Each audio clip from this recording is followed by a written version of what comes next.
Hello and welcome to Exam Sastras. Today we'll discuss about the current affairs from 3rd to 5th of January 2025. So let's start the topics without any delay. So the first topic is about BSNL launches voice over Wi-Fi, VO Wi-Fi, okay, recently. So context কি হৈছে BSNL এটা নতুন initiative লৈছে যিটো important হয় GS paper 3 science and technology point of ভিউৰ পৰা So BSNL has launched voice over Wi-Fi যাক কোৱা হয় VO Wi-Fi services nationwide across all telecom circles enabling call and messages over Wi-Fi. Wi-Fi ব্যৱহাৰ কৰি কল আৰু মেছেজ কৰিব পৰাকৈ এটা ব্যৱস্থা গঢ়ি তোলাৰ কাৰণে BSNL কি কৰিছে এটা ইনিচিয়েটিভ লৈছে which is called VO Wi-Fi, voice over Wi-Fi. Now what is VO Wi-Fi? VO or voice over Wi-Fi, ঠিক আছে, VO Wi-Fi is a technology that allows user to make and receive voice calls and SMS over a Wi-Fi network instead of a mobile tower.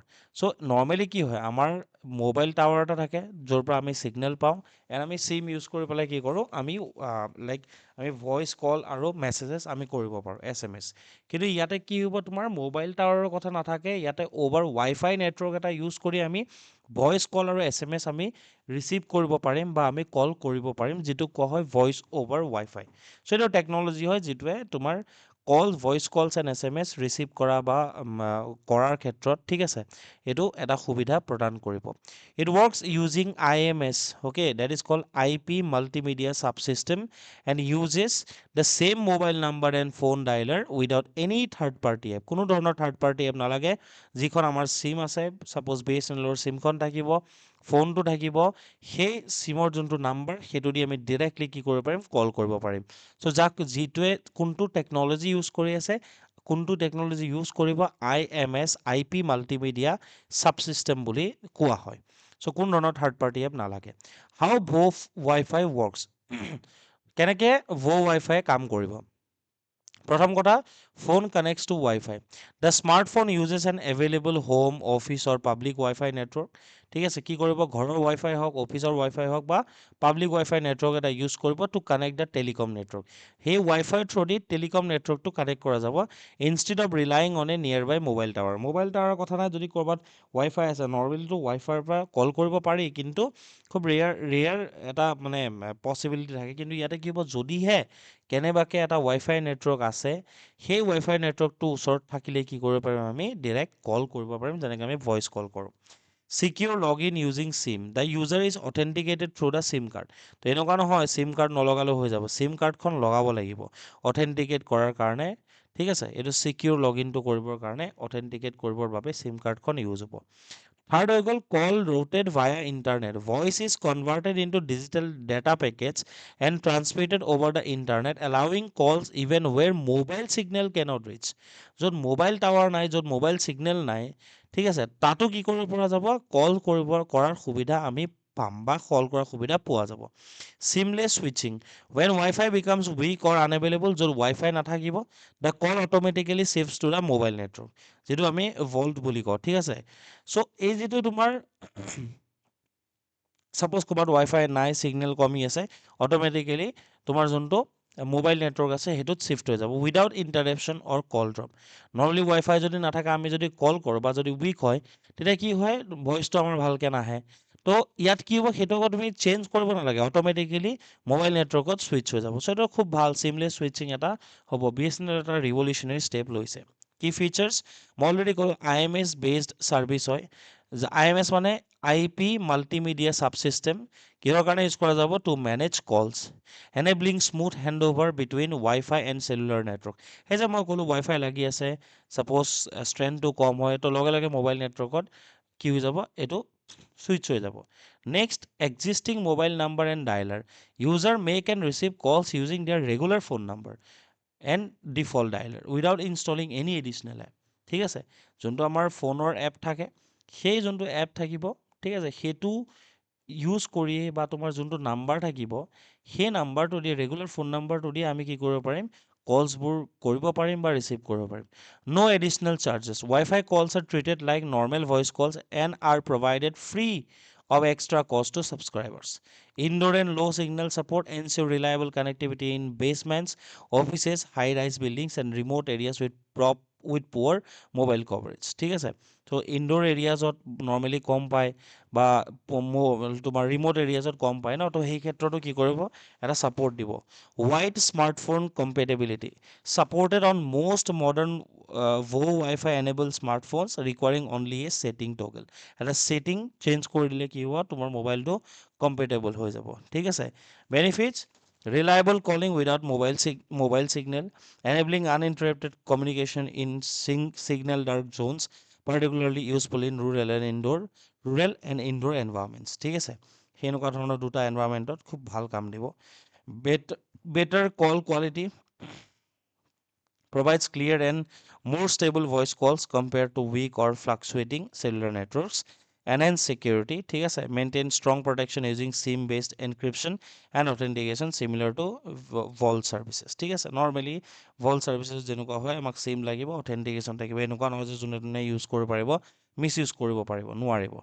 ঠিক আছে, কল quality ভাল হ'ব, ৰিলায়েবল calling হ'ব, without mobile signal, ঠিক আছে, enhance security, okay, তো এইখিনি সুবিধা আমি BSNLৰ VoWo Wi-Fi or voice over Wi-Fi পাম।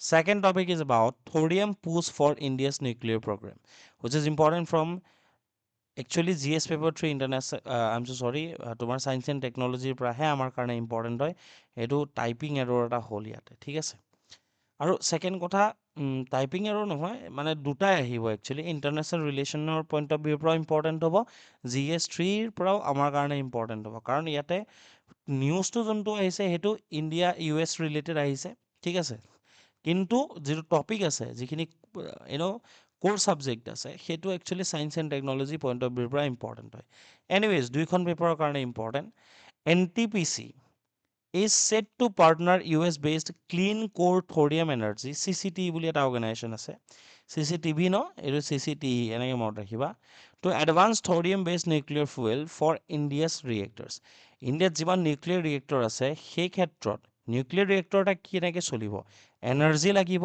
আৰু এনাৰ্জিৰ কাৰণে থৰিয়াম বেছড নিউক্লিয়াৰ এনাৰ্জি বা ফুৱেল যোনখিনি লাগিব থৰিয়াম বেছড নিউক্লিয়াৰ ফুৱেলৰ ক্ষেত্ৰত আৰু এডভান্সমেণ্ট অনাৰ বাবে NTPCয়ে কি কৰিছে CCTEৰ লগত ক্লিন কোৰ থৰিয়াম এনাৰ্জিৰ লগত পাৰ্টনাৰশ্বিপ কৰিব ঠিক আছে which will mark a new phase in India-US civil nuclear cooperation. Amar already India and USA civil nuclear, nuclear use of nuclear for civilian purpose. So তাৰ কাৰণে এখন আমাৰ চুক্তি আছে India-US civil nuclear cooperation. সেই ক্ষেত্ৰতো আচলতে এইটো এটা গুৰুত্বপূৰ্ণ ষ্টেপ বুলি কনচিডাৰ কৰা বা গণ্য কৰা যাব India's 3-stage nuclear program আমাৰ কি আছে ইণ্ডিয়াত তিনিটা ষ্টেজৰ নিউক্লিয়াৰ প্ৰগ্ৰেম এটা আছে আমি জানিব লাগিব ষ্টেজ 1ত কি হয় ষ্টেজ 2ত কি হয় ষ্টেজ 3ত কি হয় ষ্টেজ 1ত কি কৰে আমি নেচাৰেল ইউৰেনিয়াম ইউজ কৰিম ঠিক আছে আমি নিউক্লিয়াৰ মানে প্ৰডাকশ্যনৰ কাৰণে আমি কি কৰিম নেচাৰেল ইউৰেনিয়াম ইউজ কৰিম ইন প্ৰেছাৰাইজড হেভি ৱাটাৰ ৰিয়েক্টৰ্ছ যাক কোৱা হয় PHWR প্ৰেছাৰাইজড চাপযুক্ত হেভি ৱাটাৰ ৰিয়েক্টৰ্ছ গধুৰ পানীৰ আমি ৰিয়েক্টৰ ব্যৱহাৰ কৰিম India operates 19 pressurized heavy water reactors forming the backbone of its current nuclear capacity ঠিক আছে ষ্টেজ 1 হৈ গ'ল সেকেন্ড ষ্টেজত আমি কি কৰি আছো ফাষ্ট ব্ৰিডাৰ ৰিয়েক্টৰ ইউজ কৰিছো ইয়াত যেনেকৈ pressurise heavy water reactor pressurised heavy water reactor যেনেকৈ ইউজ কৰিছো সেকেণ্ডত আমি ফাষ্ট ব্ৰিডাৰ ৰিয়েক্টৰ ইউজ কৰিছো সেকেণ্ড ষ্টেজত দ্ৰুত breeder reactor designed to use plutonium based fuel ইয়াত আমি কি ইউজ কৰিছো ইউৰেনিয়াম ইউজ কৰিছো ফুৱেলটো কোনটো ইউজ কৰিছো ইউৰেনিয়াম সেকেণ্ডত আমি কি কৰিছো প্লুটনিয়াম বেছ ফুৱেল ইউজ কৰিছো টু ব্ৰিড মোৰ ফিজাইল মেটেৰিয়েলছ ঠিক আছে progress has been slow delaying scale up although ব্যৱহাৰ কৰিছো but progressটো ইমান বেছি আমাৰ এই ক্ষেত্ৰত সেকেন্ড ষ্টেজৰ নিউক্লিয়াৰ প্ৰগ্ৰামত আমি ইমান ভালকৈ ডেভেলপ কৰিব পৰা নাই বা স্কেল আপ কৰিব পৰা নাই থাৰ্ড ষ্টেজ যোনটো আছে হেতুক কোৱা হয় থৰিয়াম ফেজ মানে যাৰ লক্ষ্যটো কি which aims to use thorium to produce uranium 233 for sustained power generation যাতে ইয়াৰ জৰিয়তে কৰিব পৰা যায় uranium 233 produce কৰি পেলাই leveraging India's thorium abundance এতিয়া কথাটো হৈ গ'ল কি ইণ্ডিয়াত থৰিয়াম ৰিজাৰ্ভ বহুত আছে we do not have sufficient uranium reserve আমি ইউৰেনিয়াম বাহিৰৰ পৰা আনিব লাগে ঠিক আছে, যদিহে ইউৰেনিয়ামক ফুৱেল হিচাপে আমি ইউজ কৰোঁ ফৰ নিউক্লিয়াৰ প্ৰডাকশ্যন, তেতিয়াহ'লে আমি ডিপেণ্ডেণ্ট হ'ব লাগে বেলেগ কাণ্ট্ৰিৰ ওপৰত, বাট উই have sufficient or abundant amount of thorium in India, ঠিক আছে। তো সেইকাৰণে কোৱা গৈছে current status nuclear energy accounts for ৰাফলি 3% of the country's total electricity generation. আমি যিমান বিদ্যুৎ উৎপন্ন কৰোঁ তাৰে 3% আমি নিউক্লিয়াৰ পাৱাৰ ইউজ কৰি আছোঁ, মেক্সিমাম জলবিদ্যুৎ প্ৰকল্প বা থাৰ্মেল, ঠিক আছে। লং টাৰ্ম গ'ল কি হয়, আমি যাতে ইণ্ডিয়াই 2047 ভিতৰত 100 গিগাৱাট নিউক্লিয়াৰ পাৱাৰ কেপাচিটি যাতে আমাৰ চিভিলিয়ান নিউক্লিয়াৰ পাৱাৰ কেপাচিটি যাতে আমাৰ ইণ্ডিয়াৰ হাতত থাকে, সেই ক্ষেত্ৰত আমি গুৰুত্ব আৰোপ কৰিছোঁ। না আমাৰ কাৰণে থৰিয়াম বেছড নিউক্লিয়াৰ ফুৱেলটো কিয় ইম্পৰ্টেণ্ট, মই অলৰেডি কৈছোঁ, যেনেকৈ আমি ইউৰেনিয়াম ইউজ কৰোঁ ফৰ নিউক্লিয়াৰ প্ৰডাকশ্যন, তেনেকৈ আমি প্লুটনিয়াম ইউজ কৰোঁ, তেনেকৈ আমি থৰিয়াম ইউজ কৰোঁ। প্ৰথম কথা হ'ল কি resource endowment, India possesses 25% of the global thorium reserves. আমাৰ হাতত বিশ্বৰ 25% থৰিয়াম ৰিজাৰ্ভ আছে, ঠিক আছে। while holding only 1 to 2% of global uranium, আমি যে ষ্টেজ 1ত ইউৰেনিয়াম ব্যৱহাৰ কৰি আছোঁ, আমাৰ হাতত অকল 1 to 2%হে ৱৰ্ল্ডৰ ইউৰেনিয়াম আছে। তো thorium making thorium central two লং টাৰ্ম ফুৱেল ছিকিউৰিটি, যে আমাক যদি এনাৰ্জিৰ ক্ষেত্ৰত যদি সুৰক্ষা আমি লাভ কৰিব লাগে, আমি ডেফিনেটলি থাৰ্ড ষ্টেজত আমি গুৰুত্ব দিব লাগিব। আমি নিউক্লিয়াৰ প্ৰডাকশ্যনৰ ক্ষেত্ৰত থৰিয়াম বেছড বা থৰিয়ামক এজ এ ফুৱেল হিচাপে ইউজ কৰি নিউক্লিয়াৰ পাৱাৰ জেনেৰেশ্যনৰ ক্ষেত্ৰত আমি গুৰুত্ব দিব লাগিব, কাৰণ আমাৰ হাতত 25% থৰিয়াম ৰিজাৰ্ভ আছে। প্ৰথম কথা ৰিচোৰ্চেছ এবাণ্ডেঞ্চ অৰ এণ্ড'মেণ্ট, প্ৰথম resource endowment, second import dependence. India imports over 70% of its uranium needs, whereas thorium is domestically available. যে ভাৰতবৰ্ষই 70% ইউৰেনিয়াম ক'ৰ পৰা কি কৰে, আমদানি কৰে, বেলেগ দেশৰ পৰা আমদানি কৰে, চাইনাৰ পৰা আমি আমদানি কৰোঁ, ঠিক আছে, US-ৰ পৰা কৰোঁ। কিন্তু থৰিয়াম আমাৰ ইয়াত লোকেলি এভেইলেবল হয়, বেচিকেলি ইন দ্য কোষ্টেল উপকূলীয় অঞ্চল আৰু ৰিভাৰাইন চেঞ্চ যোনখিনি আছে, যিখিনি আমাৰ তোমাৰ বালিচৰ আছে, সেই তাত থৰিয়াম যথেষ্ট পৰিমাণে আছে। গতিকে ইম্পৰ্ট ডিপেণ্ডেঞ্চিটো কমাবৰ কাৰণে আমি কিহৰ ওপৰত গুৰুত্ব দিব লাগিব, থৰিয়াম বেছড নিউক্লিয়াৰ ফুৱেলৰ ওপৰত গুৰুত্ব দিব লাগিব। 3 নম্বৰৰ কথা, ঠিক আছে, ইম্পৰ্ট ডিপেণ্ডেঞ্চ হ'ল, থৰিয়াম এবাণ্ডেঞ্চ আমাৰ ইয়াত আছে। 3 নম্বৰ কথা energy longevity, thorium based fuel cycle can potentially power India's reactors for several centuries. বহু শতিকা ধৰি আমাৰ ইয়াত থৰিয়াম দি পেলাই আমি কি কৰিব পাৰোঁ, নিউক্লিয়াৰ পাৱাৰ জেনেৰেশ্যন কৰিব পাৰোঁ। আৰু এটা কথা আছে ৱেষ্ট এডভান্টেজ, থৰিয়াম ফুৱেলে basically significantly lower volume of long lived radioactive waste generate কৰে। আমি যদি ইউৰেনিয়াম কৰোঁ ন, ইউৰেনিয়াম যেতিয়া চোৱা কিবা এটা যেতিয়া প্ৰডিউচ কৰিছোঁ, ৱেষ্টটো ওলাব, ৱেষ্ট। তো ৰেডিঅ' এক্টিভ ৱেষ্ট, যিখিনি নিউক্লিয়াৰ প্ৰডাকশ্যনৰ ক্ষেত্ৰত ৰেডিঅ' এক্টিভ ৱেষ্ট জেনেৰেট হয়, চবতছে বেছি কি ইউজ কৰিলে হয়, ষ্টেজ 1 ইউৰেনিয়াম ইউজ কৰিলে হয়। কিন্তু তাৰ তুলনাত তোমাৰ থৰিয়াম ফুৱেলে কম ৱেষ্ট প্ৰডিউচ কৰে। ইম্পৰ্টেণ্ট কথা গ'ল কি এই যোনটো NTPC আৰু CCTৰ মাজত পাৰ্টনাৰশ্বিপটো যে হ'ব, সেইটোৰ ষ্ট্ৰেটেজিক ছিগনিফিকেঞ্চ কি হয়, India US cooperation. Only the second US firm in nearly 2 decades to receive clearance for nuclear technology transfer to India, signaling renewed trust. এটা যে CCTয়ে যে আমাক যে নিউক্লিয়াৰ টেকন'লজি ট্ৰান্সফাৰ কৰিব, ই পুনৰ কি কৰিছে, ভাৰত আৰু তোমাৰ আমেৰিকা যুক্তৰাষ্ট্ৰৰ মাজত যোনটো বিশ্বাস, সেইটো আকৌ কি কৰিছে, পুনৰুদ্ধাৰ কৰিছে, ৰিনিউ কৰিছে।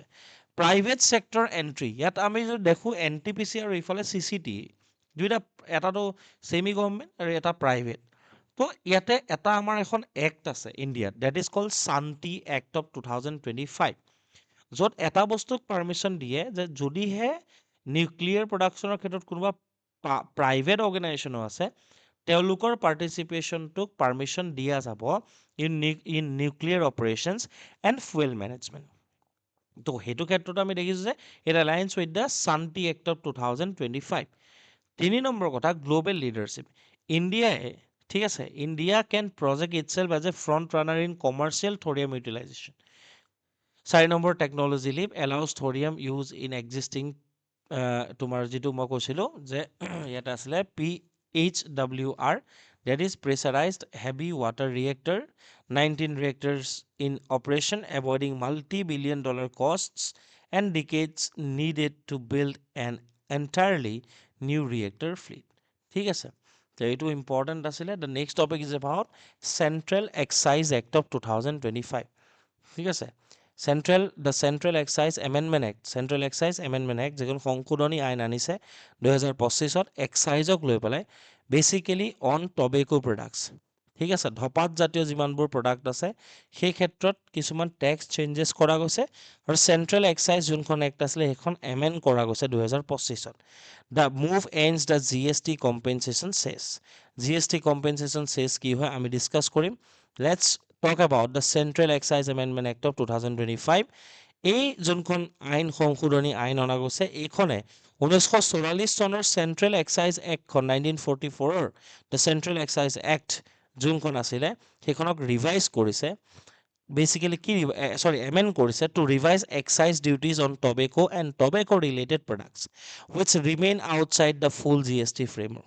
জি এছ টিত টবেকো প্ৰডাক্টখিনিৰ ওপৰত অহা টেক্সটো ইনক্লুড নহয়, আৰু টবেকোৰ ওপৰত কিমান টেক্স লাগিব সেইটো চেণ্ট্ৰেল এক্সাইজ এক্ট অফ 1944 হিচাপতে চলি আহিছিলে. কিন্তু 2025ত চেণ্ট্ৰেল এক্সাইজ এক্টখনৰ এমেণ্ডমেণ্ট কৰা গ'ল, আৰু জি এছ টিৰ বাহিৰত যিখিনি বাহিৰত যিখিনি টবেকো আৰু টবেকো ৰিলেটেড প্ৰডাক্টছৰ ওপৰত টেক্স লাগে, এক্সাইজ ডিউটি লাগে, সেইখিনি কি কৰিছে বৰ্তমান ৰিভাইজ কৰিছে. ঠিক আছে, বুজি পালা কথাটো? এতিয়া কথাটো হৈ গ'ল কি ইয়াতে গোটেইখিনি আছে. So' the finance minister has notified that provisions of the health security national security act 2025 which intends to levy cess on pan masala units will come into force from February 1. BDs have been moved to the 18% GST category from the now defunct 28 slab. All other tobacco products have been moved to the 40% slab. Key features of the act: revision of excise duty rates, update central excise duties on tobacco to maintain and enhance the overall tax burden after the end of GST compensation cess. So higher duties on tobacco product. আনমেনুফেকচাৰ্ড টবেকো যোনখিনি আছে, যিবোৰ পাত চাদা হওক এনেকুৱা ধৰণৰ যিবোৰ টবেকো আছে 64 to 70% বঢ়াই দিছে. চিউইং টবেকো, এই যেনেকৈ তোমাৰ ৰজনীগন্ধাৰ লগত গুটকাটো আহে ন, সেইটো 25 to 100% ইনক্ৰিজ কৰিছে. হুক্কা গুৰাকো টবেকো 25ৰ পৰা 40% বঢ়াইছে. Smoking mixtures for pipe cigarette 60 to 325% increase কৰিছে. Cigarettes from 200 to 735 to 2700 to 11,000 per 1000 sticks. ঠিক আছে, তো ভাবিলা কিমান বেছি বৃদ্ধি হৈছে, কিমান 325% বৃদ্ধি হৈছে. বেচিকেলি অবজেক্টিভ কি হয়? Public health objective, aligns with global guidance to ensure real cigarette prices rise faster than incomes. Okay, G S T rates reconstruct কৰিছে. জি এছ টি ব্ৰেকেটৰ ভিতৰত কি আনিছে? Bidi move to 18% G S T and all other tobacco products move to 40% GST. Now আমি এটা বস্তু জানিব লাগিব, এইটো কি কোৱা গৈছিলে যে এই central excise amendment the central excise amendment act of 2025 that ends the GST compensation cess. GST compensation cess যেহেতু জি এছ টি আউটাৰ বাহিৰত আছিলে, গতিকে এটা চেছ ইয়াৰ কাৰণে এটা সুকীয়াকৈ লৈছিলে টবেকো প্ৰডাক্টৰ ওপৰত, that is called G S T compensation cess. The G S T compensation cess is an additional levy, additional tax হয়, অতিৰিক্ত মানে তোমাৰ কৰ হয়, imposed on selected goods to compensate states for revenue losses arising from the implementation of GST. কিয় লৈছিলে? G S টিৰ ফলত যিবোৰ ষ্টেটে লোকচান কৰিবলগীয়া হৈছিলে সেই লোকচানবোৰ ভৰপাই কেনেকৈ কৰিছিলে? এই এডিশ্যনেল টেক্স লগাইছিল, যেনেকৈ টবেকো প্ৰডাক্টছৰ ওপৰত এডিশ্যনেল টেক্স, যিটো পইচা আহে সেইটো ষ্টেটবোৰৰ মাজত ভগাই দিছিলে. It was started in July 2017 alongside the roll out of G S T initially for a 5-year period till June 2022. So' সেইটো আছিলে about central excise amendment act. 40%লৈকে টবেকো প্ৰডাক্ট, বাকীখিনি বিড়ি 18%, আৰু চিগাৰেটৰ ক্ষেত্ৰত 325%লৈকে, smoking mixtures for pipes and cigarettes 60% to 325% বঢ়াই দিছে. Next topic is about Gangai Festival, which is important from GS paper 1 art and culture point of view.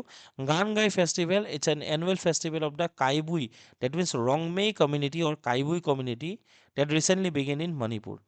State level celebration held at Konthojam Mamang Kabui village in Imphal West. West Imphaler কণ্ঠৌজাম Mamang কাবুই ভিলেজত হৈ আছে. মণিপুৰৰ এটা community, Rongmei community. It reflects the state recognition of tribal culture in north east India. Community and region celebrated by Kabui or Rongmei Naga tribe. That is a Naga tribe living in Manipur. That is called Rongmei Naga tribe or Kabui Naga tribe. It is mainly observed in Manipur, also parts of Assam and Nagaland.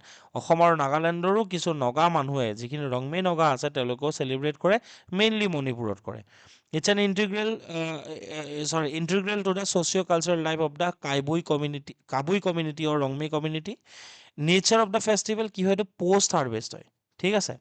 Observed during the winter season, এইটো সময়ত 5-day annual celebration হয়, marks end of the old year।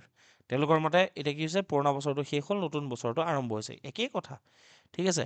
Beginning of a new year with hope and aspirations, সেইকাৰণে তেওঁলোকে এইটো celebrate কৰে। Religious and ritual ছিগনিফিকেঞ্চো আছে, dedicated to the supreme god. কি rituals include offering এ হলি wine, religious wine দিয়ে, wine চৰাই, ঠিক আছে। ৰিলিজিয়াছ প্ৰেয়াৰ্ছ ইয়াতে কৰে, তোমাৰ যেনেকৈ নাম লয়, ঠিক আছে, তেওঁলোকৰ হিচাপত তেওঁলোকে লয়। Creation of new fire, symbol of renewal, একেই বস্তু আমি মাঘৰ বিহুৰ সময়ত কৰিম ন, চবৰ কাৰণে একে। Symbol of renewal, creation of new fire and rituals for the dead. তো এনচেষ্টাৰৰ কাৰণেও কিছু ৰিচুৱেলছ থাকে। That's all for today. এইখিনি কুৱেশ্যন দিছোঁ, এটেম্প কৰি দিবা, ঠিক আছে। See you in the next video'. Thank you for ৱাচিং এক্সাম শাস্ত্ৰছ। Thank U.